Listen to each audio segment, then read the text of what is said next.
अस्सलाम वालेकुम नाज़रीन, प्रोग्राम इनसाइट में आओ यहाँ हमारे मेज़बान फ़याज़ कुरैशी।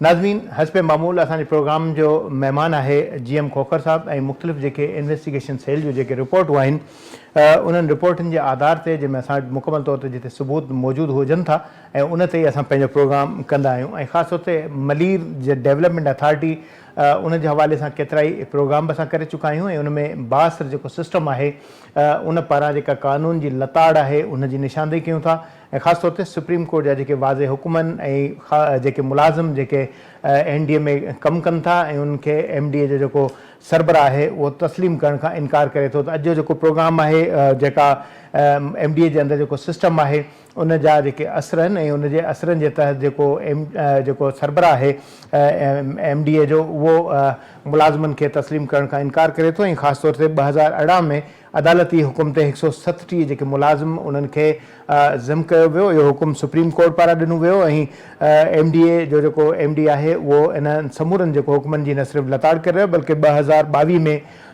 DG यासीन शहर गैर कानूनी तौर ते 3 ऑफिसरनि खे नेकाली ॾिनी ऐं नेकाली मिलियल जेके ऑफिसर आहिनि उन्हनि में उहे 19 ऐं 18 ग्रेड जा जेके अमलदार शामिल आहिनि। 4 जेके ऑफिसर आहिनि जिन खे नेकाली ॾिनी वई ऐं जे 137 मुलाज़िमनि मां 133 मुलाज़िम जेके आहिनि उन्हनि खे त क़बूल कयो वञे थो, बाक़ी जेके 4 मुलाज़िम आहिनि उन्हनि खे तस्लीम नथो कयो थो वञे।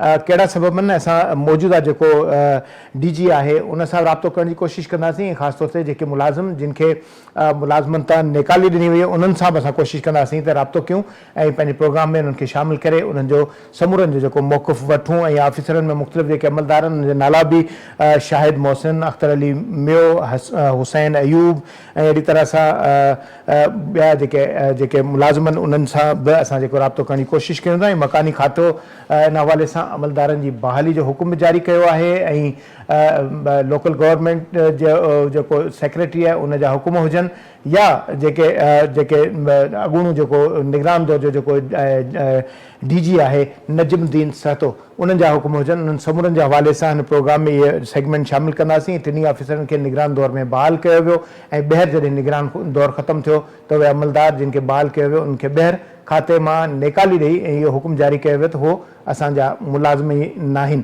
अगरि जेकॾहिं मुलाज़िम न आहिनि त 137 मुलाज़िमनि में मजमूई तरह सां 133 मुलाज़िमनि खे छो बहाल कयो वियो, उन्हनि खे छो क़बूल कयो वियो ऐं ॿियनि मुलाज़िमनि सां कहिड़ी ज़ाती रंजिश आहे, छा मामिलो आहे, इन हवाले सां असांखे GM खोखर पहिरीं त तव्हांखे भलीकार कंदासीं। छा मामिलो आहे DG MDA जेको मुसलसिल जेको कानून जी एनराफ़ी करे थो, वायोलेशन करे थो, जेके अमलदार आहिनि उन्हनि जी बहाली नथो करे, छा MDA में जेको सिस्टम एतिरो मज़बूत आहे जो DG इन्हनि समूरनि जेके मुलाज़िमनि जी बहाली जे हवाले सां फ़ैसिला वठण खां इनकार करे थो?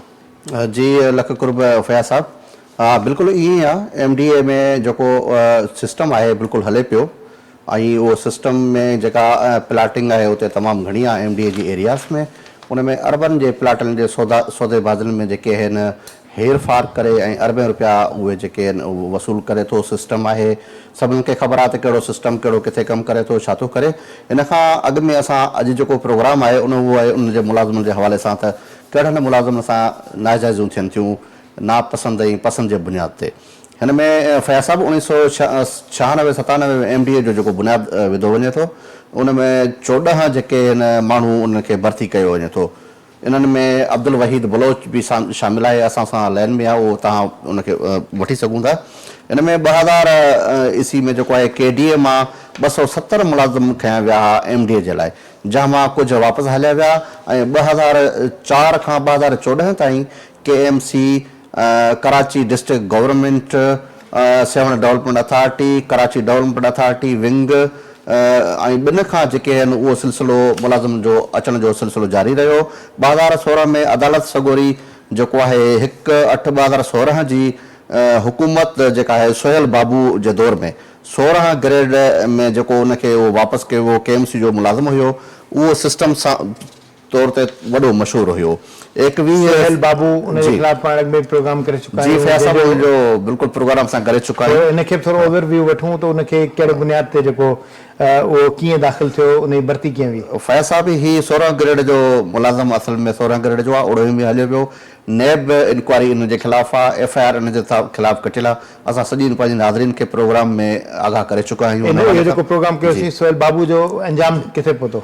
अंजाम अञा उते आहे, हले पियो ऐं सिस्टम आहे। जॾहिं सिस्टम ॿियो ईंदो आहे त पोइ कार्रवाई शुरू थी वेंदियूं। उन इहो ई आहे। अचो साईं जी फयाज़ साहब, ये 2016 ते 21 सितंबर 2016 ते 137 मुलाज़िमनि खे वापसि जेको आहे पंहिंजे आबाई खातनि ॾांहुं मोकिलण जो नोटिफिकेशन सेक्रेटरी मकानी जेको कढियो हुयो। इन खां पोइ 2018 में सुप्रीम कोर्ट में इन मामले ते जेको आहे 3 रुकनी कमेटी क़ाइमु कई वई, जंहिंजो सरबराह सेक्रेटरी लोकल गवर्नमेंट ऐं KDA जो ऐं MDA जो जेको आहे मुलाज़िम मेंबर तौर ते उन में शामिल हुया, जिन में 137 मुलाज़िम खे जेके सितंबर 2016 में वापसि मोकिलिया विया, उनखे MDA में वापसि करण जो हुकुम जेको थी चुको हुयो उन अदालत जी सिफारिश ते, हुकुम ते। जी हा, अदालत जे जेको हुकुम हुयो उहो 9 फरवरी 2018 ते मकानी खाते जे सेक्रेटरी पारां उनजो बाक़ाइदा सां नोटिफिकेशन कढियो वियो त हिन 137 जेके मुलाज़िम आहिनि इनखे MDA में ज़िम कयो वञे थो। इहो नोटिफिकेशन असां वटि मौजूदु आहे, समूरा डॉक्यूमेंट्स असां वटि मौजूदु आहे ऐं उन्हनि खे बाक़ाइदा सां जॉइनिंग कराई वई, पघारूं जारी कयूं वियूं। अहिड़ी तरह 2022 में जेको नापसंदी जे बुनियाद ते अदालत सगुरी जे हुकुम जे ख़िलाफ़ उन वक़्त जे DG यासीन शर सिस्टम जे बाअसर भाईजान हिकिड़ो सिस्टम आहे फयाज़ साहब, असां अॻु में ज़िक्र करे चुका आहियूं।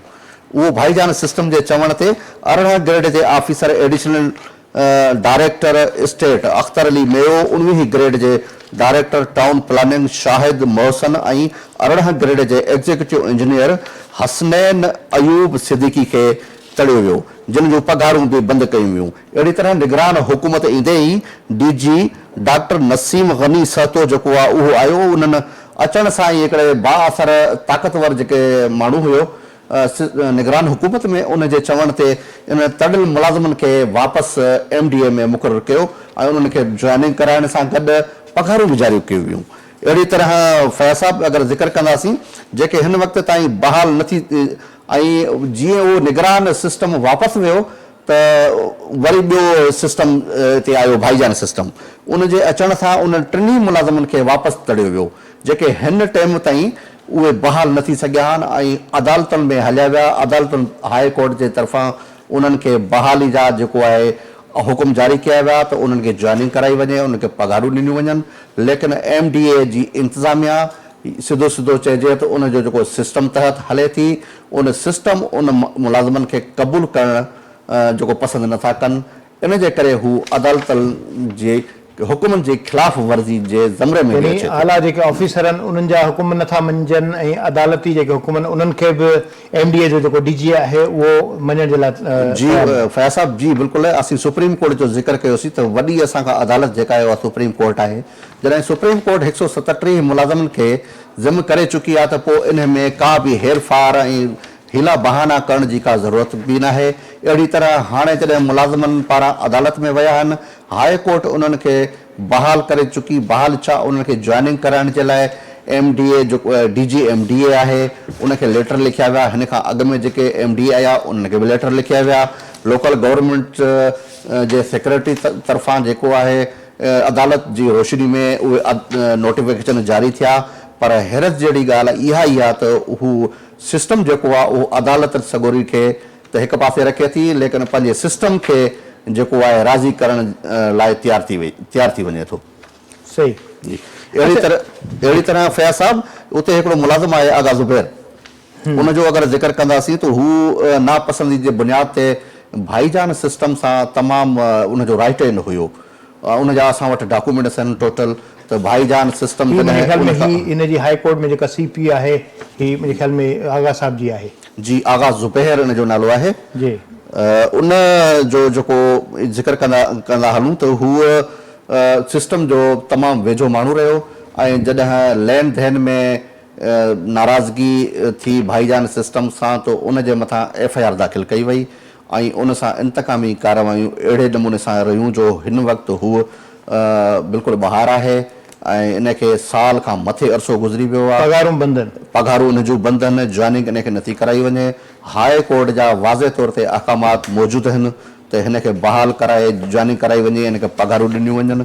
पर मौजूदा जेको DG साहिबु आहे सही सालिह जुमानी साहिबु, उन सां मुंहिंजी ॻाल्हि ॿोल थी आहे त उन बिल्कुलु वाज़े तौर ते इहो चयो त आगा ज़ुबैर जेको आहे ऐं जेके ॿिया माण्हू आहिनि उहे असांजा MDA जा माण्हू न आहिनि, उहो सिविल डेवलपमेंट अथॉरिटी ऐं ॿिनि इदारनि मां आयल आहिनि। उनजे करे हुनखे असां जॉइनिंग या पघार नथा कराए सघूं। लेकिन असांजी आगा ज़ुबैर सां बि ॻाल्हि ॿोल थी आहे हिन हवाले सां। उनजो वाज़े तौर ते चवणु आहे त मूं जॉइनिंग कराइण जे लाइ जॾहिं इन खां अॻु में जेके MD आहे उन वटि बि वियुसि, हाणे मौजूदा MD वटि वियुसि, त उन्हनि सिस्टम जो नालो वठी चयईं त उन खां असांखे जॾहिं फ़ोन कराईंदो त असां तव्हांखे जॉइनिंग कराईंदासीं। सिस्टम अगरि जेकॾहिं इजाज़त ॾे त उनखे मुलाज़मत बहाल थी सघे। जी फयाज़ साहब, माना या त हुन गैर क़ानूनी कम खां इनकार कयो हूंदो जी, या अहिड़े क़िस्म जो को मामिलो आहे जंहिंजे करे उनखे क़बूल करण खां इनकार कयो थो वञे। जी फयाज़ साहब, बिल्कुलु ईअं आहे। यानी कि अदालतनि जे हुकुमनि खे हिकु नज़रअंदाज़ करे हिकु साइड ते रखी अवां सिस्टम खे जेको आहे उहो राज़ी कयो था ऐं उन्हनि खे अॾो था। यानी कि आइन ऐं क़वानीन जी तव्हांजे अॻिॾो का बि हैसियत न आहे। ही सुप्रीम कोर्ट जी CP आहे जेका जंहिंमें जेके वाज़े हुकुम जेके आहिनि उहे मौजूदु आहिनि हिन हवाले सां। जी फयाज़ साहब। अच्छा, पाण आगा ज़ुबैर जो पाण ज़िक्र कयोसीं, अहिड़ी तरह सां अख्तर अली मियो जेको 19 ग्रेड जो आहे, शाहिद मोहसिन 18 ग्रेड जो आहे, सॉरी अख्तर अली मियो 18 ग्रेड जो आहे ऐं शाहिद मोहसिन जेको 19 ग्रेड जो आहे ऐं हसनैन अयूब सिद्दीक़ जेको एग्ज़ीक्यूटिव इंजीनियर आहे उहो 18 ग्रेड जो, उहो उनखे बि जेको बहाली जेका उहा रोकी वई ऐं अब्दुल वहीद बलोच जेको मुलाज़िम आहे 1997 में अख़बार जे इश्तिहार जे ज़रिए उनखे भर्ती कयो वियो। जी फयाज़ साहब, ही अब्दुल वहीद बलोच जी कहाणी तमामु ड्रिघी आहे। ही हिकिड़ो लीगल तरीक़े सां MDA में भर्ती थियो। जॾहिं MDA 1996-97 में क़ाइमु थी त उन में 14 माण्हुनि खे भर्ती कयो वियो। उन्हनि में अब्दुल वहीद बलोच शामिल आहे। उन मुताबिक़ त उहो 3-4 साल कमु कंदो रहियो ऐं उनखे नापसंदी जे बुनियाद ते तड़ियो वियो। हिन टाइम ते हू अदालतनि जा चकर काटे रहियो आहे ऐं उनखे पघार ऐं जॉइनिंग नथी ॾिनी वञे। ऐं इन हवाले सां इनखे असीं लाइन में बिल्कुलु वठंदासीं ऐं उन सां ॻाल्हि ॿोल बि कंदासीं। हिन खां अॻु में इहो बिल्कुलु वाज़े तौर ते आहे त MDA हिन टाइम सिस्टम जे जेको हिन चंबे में अची वई आहे। उनजो सबबु इहो ई आहे तूं अदालतनि जे हुकुमनि खे नज़रअंदाज़ करे थी। अच्छा, 2022 में उन वक़्त जो जेको DG हुयो यासीन शर, उन बि जेको MDA जा जेके MDA जा जेके अमलदार हुया उन्हनि खे सिस्टम जे चवण ते मुलाज़मत मां कढण जी कोशिशि कई, उन्हनि खे तस्लीम करण खां इनकार कयो। जी फयाज़ साहब, इहो सिलसिलो शर साहब मुंहिंजे ख़्याल में SBCA में बि रहिया आहिनि। इन में रहिया आहिनि ऐं हाणे शर साहब इंडस्ट्री जो सेक्रेटरी आहे। सेक्रेटरी इंडस्ट्री यासीन शर साहब। त माना ई जेको कराची में जेके बिल्डिंगूं किरनि थियूं उन्हनि जी ज़िम्मेदारियुनि में बि शामिल आहिनि शर साहब।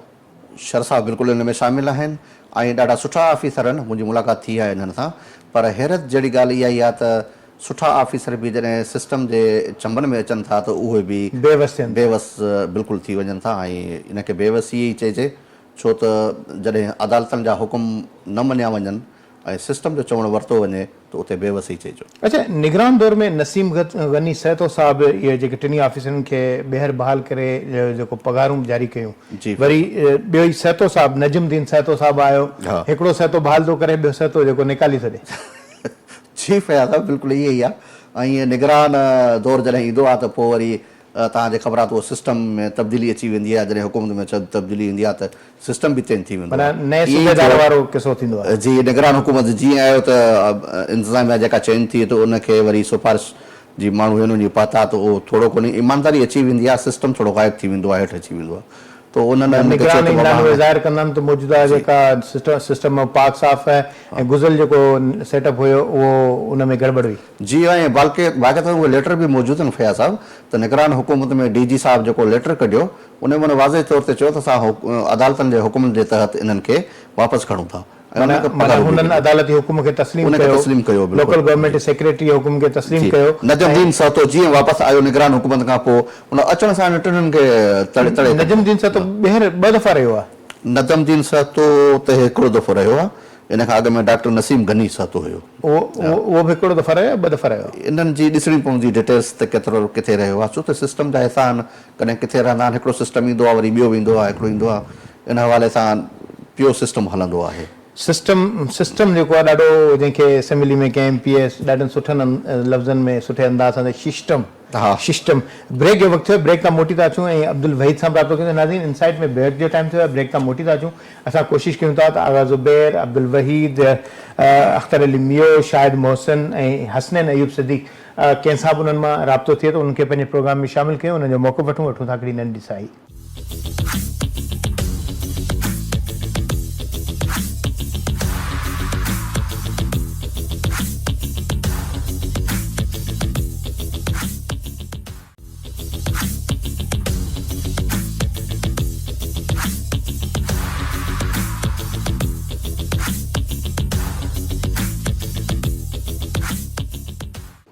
इनसाइट में ॿेहर भलीकार असां सां गॾु हस्ब मामूल प्रोग्राम में मौजूदु आहिनि GM खोखर साहब। ऐं मूं प्रोग्राम जे पहिरीं पार्ट में ज़िक्र कयो हुयो त जेके MDA में जेका सिस्टम जी जेका ताक़तवरशिप हुजण जे करे जेका मन मस्ती वारो जेको निज़ाम आहे उहो लागू आहे, ऐं ख़ासि तौर ते सुप्रीम कोर्ट हुकुम कयो हुयो त 137 जेके मुलाज़िम आहिनि उन्हनि खे MDA में ज़म कयो वञे। पर बदकिस्मती सां जेके माण्हू हुकुम जी एनराफ़ी कनि था, गैर क़ानूनी कमु करण खां जवाबु ॾियनि था, त उन्हनि खे दुश्मन सम्झो वञे थो ऐं उन्हनि जी जेका मुलाज़मत आहे उहा ख़तरे में पइजी वञे थी। अहिड़ी तरह सां मूं ज़िक्र कयो 18 ग्रेड जो अख्तर अली मियो, 19 ग्रेड जो शाहिद मोहसिन ऐं 18 ग्रेड जो एग्जीक्यूटिव इंजीनियर हसनैन अयूब सिद्दीकी ऐं अहिड़ी तरह सां अब्दुल वहीद बलोच ऐं आगा ज़ुबैर समेत जेके कुझु मुलाज़िम जेके आहिनि उन्हनि खे अदालतुनि जा चकर बि काटणा पवनि था ऐं इंतिहाई मुश्किलात जो शिकार बणाईंदे उन्हनि जूं पगारूं बि बंदि कयूं वियूं आहिनि। ऐं निगरान दौर में कानून खे तस्लीम कयो वञे थो। निगरान दौर खां अॻु ऐं निगरान दौर खां पोइ जेके अमलदार अचनि था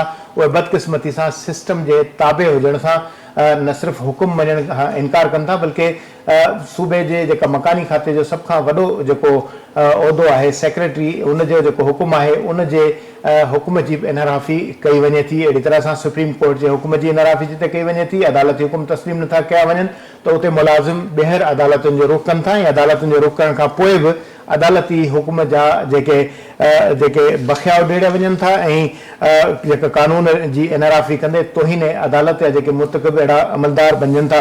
ज़िक्र कयो मूं यासीन शर साहब हुयो, ताक़तवर सिस्टम जो चवण ते हुन MDA जेके अमलदार ऑफिसर आया उन्हनि खे मुलाज़मत तां कढण जी कोशिशि कई, उन्हनि जी पगार बंदि कई। अहिड़ी तरह सां निगरान दौर में डॉक्टर नसीम गनी सहतो आयो त उन अदालत ऐं सेक्रेटरी जा हुकुम मञंदे मुलाज़िमनि खे बहाल करे पगारूं जारी करण जो हुकुम ॾिनो हुयो। अहिड़ी तरह सां जॾहिं निगरान दौर ख़तमु थियो त नजमुद्दीन सहतो साहब आया ऐं उन्हनि ॿीहर पुराणे सिस्टम जे जेका ताबेदारी कंदे न सिर्फ़ु मुलाज़िमनि खे नेकादनी ॾिनी बल्कि मुलाज़िमनि खे पंहिंजो मुलाज़िम तस्लीम करण खां इनकार कयो। हिते सवाल इहो पैदा थिए थो त 137 मुलाज़िम अगरि जेकॾहिं सुप्रीम कोर्ट जे हुकुम ते ज़िम कया विया आहिनि त चंद मुलाज़िमनि जो आख़िर कहिड़ो ॾोह आहे जिन खे तस्लीम नथो कयो वञे। अगरि जेकॾहिं इहे मुलाज़िम गैर क़ानूनी आहिनि, ॿिए इदारे जा मुलाज़िम आहिनि, त पोइ बाक़ी जेके ॿिया मुलाज़िम आहिनि उन्हनि खे आख़िर छो तस्लीम कयो वियो? अगरि जेकॾहिं नाहे तस्लीम करिणो त समूरनि मुलाज़िमनि खे न तस्लीम कयो वञे। अगरि जेकॾहिं तस्लीम कयो वञे थो त जेके रहियल मुलाज़िम आहिनि उन्हनि खे कहिड़े ॾोह जी सज़ा ॾिनी वञे थी? ज़ाती दुश्मनी बुनियाद ते सरकारी खाता आख़िर कीअं हलाए सघजनि था? असांखे टेलीफोन लाइन ते जॉइन कयो आहे अब्दुल वहीद बलोच साहब। अस्सलाम वालेकुम अब्दुल वहीद बलोच साहब। वालेकुम अस्सलाम। साईं मुंहिंजा कहिड़ा हाल आहिनि? ख़ुशि आहियो साहिब? साईं तव्हांजूं दुआऊं आहिनि, तव्हां ख़ुशि आहियो? अलाह जो शुक्र साहिब। अच्छा वहीद बलोच साहब, तव्हां MDA में मुलाज़मत कीअं हासिल कई? तव्हांजो रिकॉर्ड कीअं आहे? चयो वञे थो त मुख़्तलिफ़ जेके मुलाज़िम आहिनि उहे MDA सां जेके वाबस्ता न आहिनि उन करे उन्हनि खे मुलाज़िम नथो तस्लीम कयो वञे। सर एक्चुअली मां 1997 में एडवर्टाइजमेंट थी, उन एडवर्टाइजमेंट जे तहत मुंहिंजी अपॉइंटमेंट थी जॾहिं डॉक्टर नसीम गनी सेक्रेटरी MDA हुयो उन दौर जी मां ॻाल्हि थो ॿुधायां। अच्छा 98 हा मुंहिंजी अपॉइंटमेंट एक्चुअली आहे 1198 जो ऐं मूंखे विक्टमाइज़ कयो हुयो ऐं 2019 खां वठी मुंहिंजी पघारूं अॼु ताईं बंदनि ऐं मां यको कोर्टनि जी चकरूं पियो हणां ऐं जेको आहे सो डॉक्टर नसीम गनी सेठो जॾहिं DGT आयो उन पैरावाइज़ कमेंट्स ठाहिया।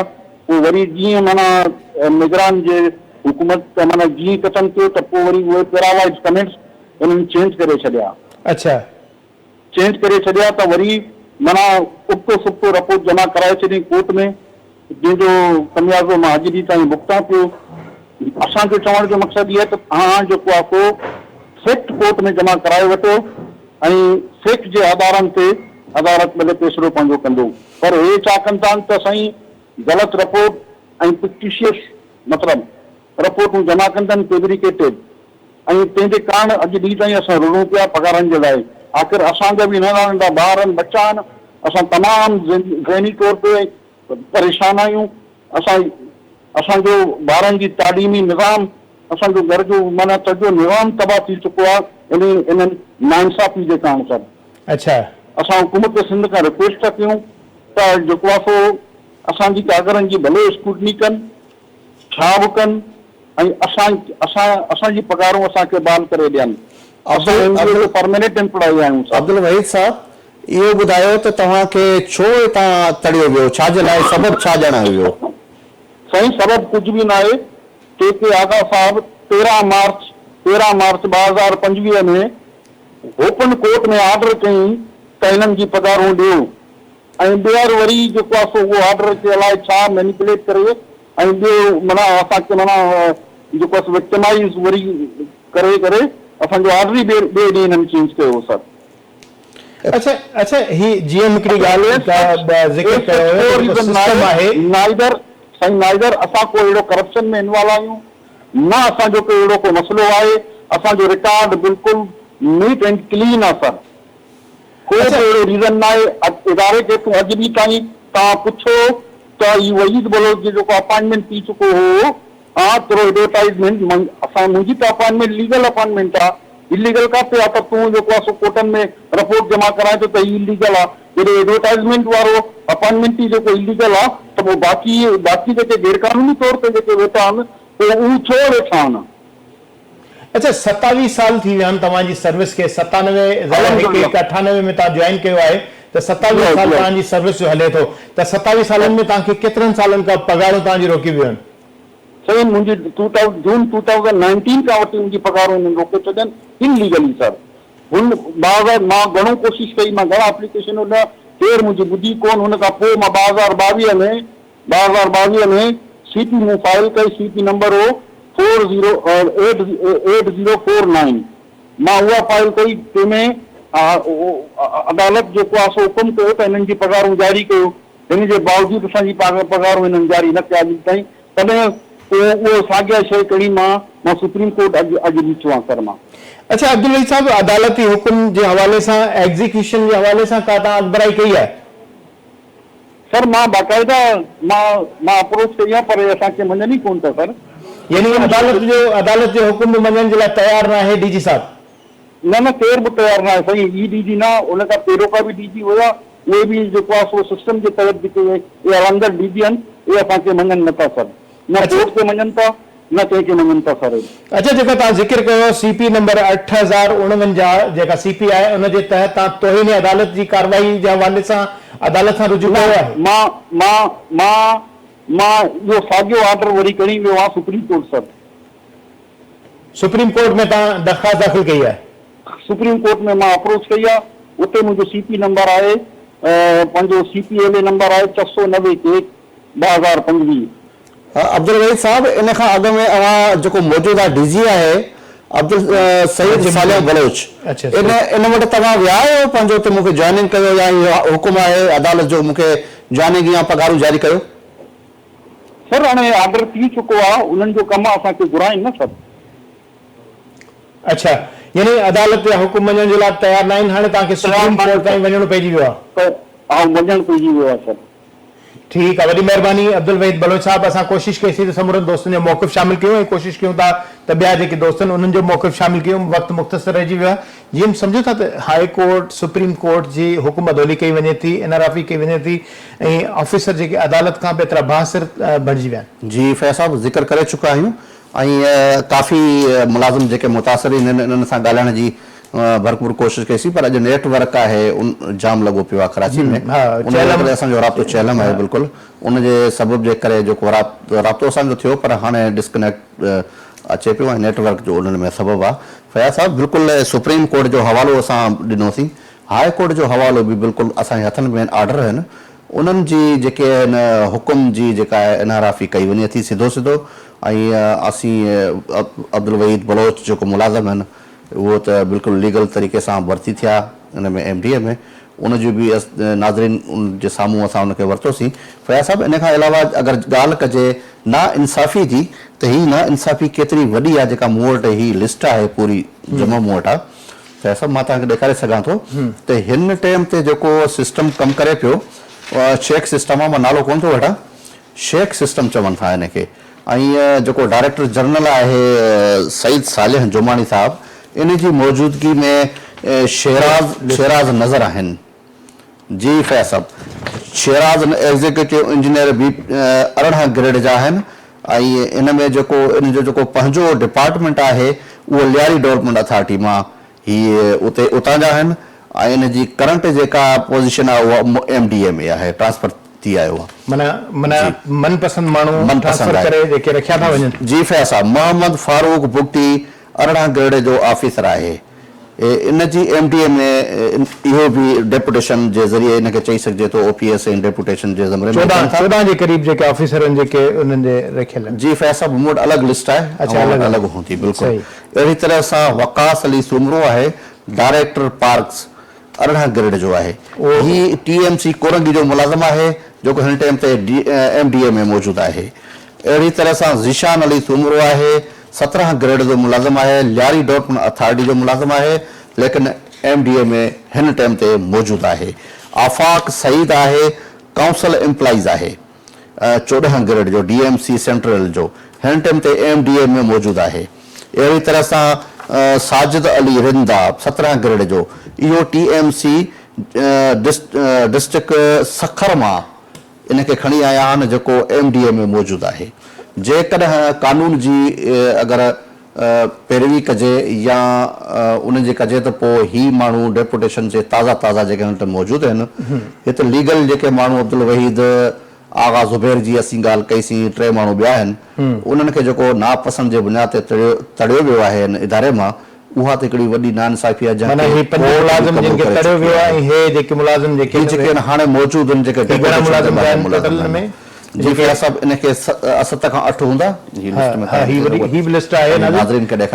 मौजूदा जंहिंमें GM साहिबु नाला बि ॿुधाया ऐं 6 मुलाज़िम जेके आहिनि इहे मुख़्तलिफ़ खातनि मां जेके इहे आंदा विया आहिनि। 6 हिते आहिनि ऐं 2 आहिनि 8 ऐं मजमूई तरह सां 8 मुलाज़िम जेके आहिनि उहे मुख़्तलिफ़ जेके सेवण सखर अहिड़ी तरह सां TMC सेंट्रल सखर मां इन्हनि मां जेके इहे डेपुटेशन कानून हुजे त बराबरि हुजणु खपनि सभिनी जे लाइ। मुंहिंजे लाइ कानून में गुंजाइश आहे, तव्हांजे लाइ जेकॾहिं आहे त इहो कानून सां कानून जी इनहराफ़ी थिए चइबी न, माना कानून सां बदतरीन ज़्यादती चइबी। अच्छा, माना मौजूदा जेको सईद सालिह बलोच साहिबु उन सां तव्हां ॻाल्हि ॿोल कई, इन हवाले सां उनजो छा ओपिनियन आहे? जी फयाज़ साहिबु, मां ज़िक्र करे चुको आहियां त उनखे तव्हां इहो रेफरेंस ॾिनो त हे जेके मुलाज़िम तव्हां रखियो वेठा आहियो, इहे मां रेफरेंस ॾिनो ऐं हू मूंखे जेसि तरह ते लॻे पियो त हू कानून खां नावाक़ुफ़ हुयो या त वरी उन्हनि खे जेको आहे ब्रीफ न कयो वियो आहे त हिन मुलाज़िमनि जी पोज़ीशन छा हुई ऐं कोर्ट में छा मामला आहिनि, उन्हनि खे ॼाण न हूंदी। उनजे करे हू थोरो जज़्बाती थी वियो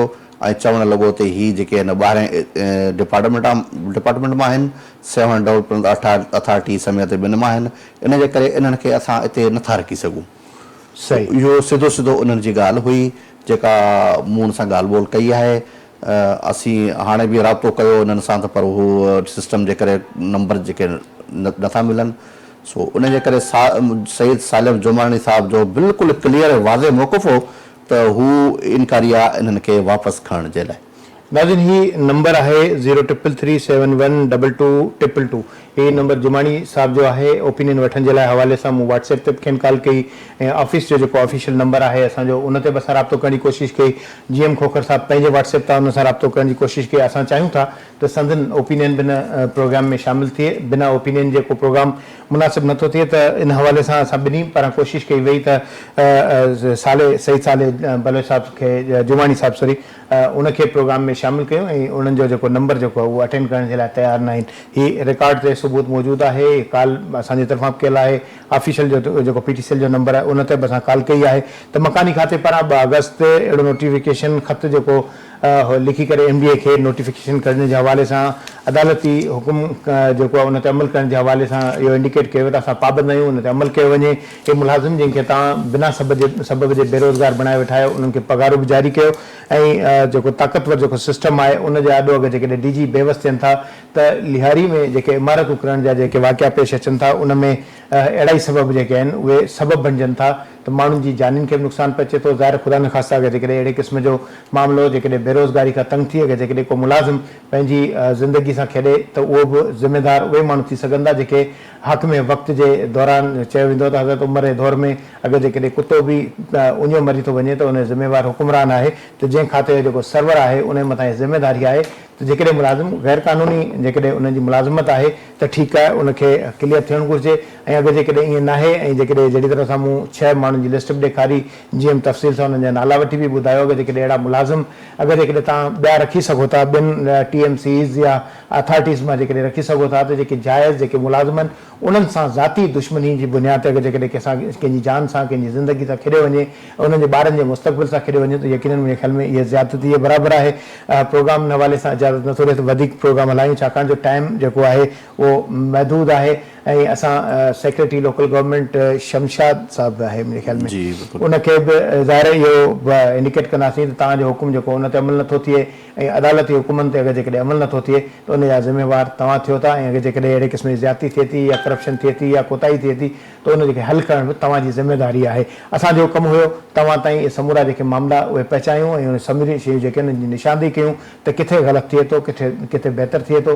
बहितर थींदो त तारीफ़ कबी, जेकॾहिं ग़लति थींदो त उन जी निशानदेही कबी ऐं उनखे दुरुस्त करणु तव्हांजी ज़िम्मेदारी आहे। प्रोग्राम जो वक़्तु पुॼाणी ते पतो इजाज़त ॾींदा। अला भाई।